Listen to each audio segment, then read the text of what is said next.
Ja, vem, da sem včeraj napovedal, da vam bom nocoj pokazal 2 primera, kako so inženirji postavili moje predsodke na glavo. Ampak se mi zdi, da je sneg danes bolj aktualen. Namreč nisem vam povedal, da sem prejšnji teden svojo pot zaključil na severu, sredi Švedske, v Ostersundu.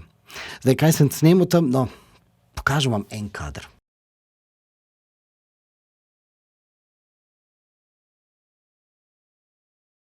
Še enega?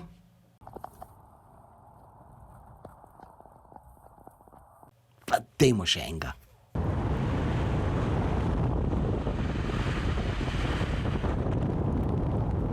No, več pa res prihodnji teden, takrat, ko se zaključi embargo, ampak ko sem prišel domov, me je pričakalo kidanje polmetrske snežne odeje in snega sem se sicer zelo razveselil, ampak tam na severu pri -10 stopinjah mi je bil sneg bolj všeč.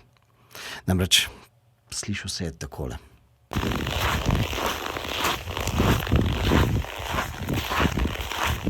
No, doma imamo ta hip še vedno zelo veliko snega in včeraj smo si privoščili kepanje pa metanje v sneg. Ampak snežinke so tukaj pri nas fizikalno nestabilne in v obliki kot kakšen okrasek za na jelko. No, to o snežinkah sem se naučil pri Goodyearu v Luksemburgu od madžarskega kemika, ki sneg proizvaja za potrebe svojih raziskav, kar v laboratoriju. If the air is very cold and you don't have too much humidity, then the growth of these snowflakes is very stable, so you get a very regular shape. When you add more and more and more humidity, the water molecules will not have that much time to build the nice structure, so they start to branch, and at the end you get this Disney type snowflake. In kakšen je ta njegov stroj? No, poglejmo.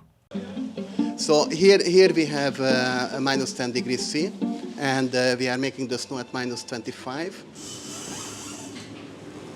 We are heating up the water here, pushing the air through this water boiler, let's say. So we have a 10 degrees C water here. We are pushing that into this chamber. In this chamber, we are growing the snowflakes. And from time to time we let them fall down.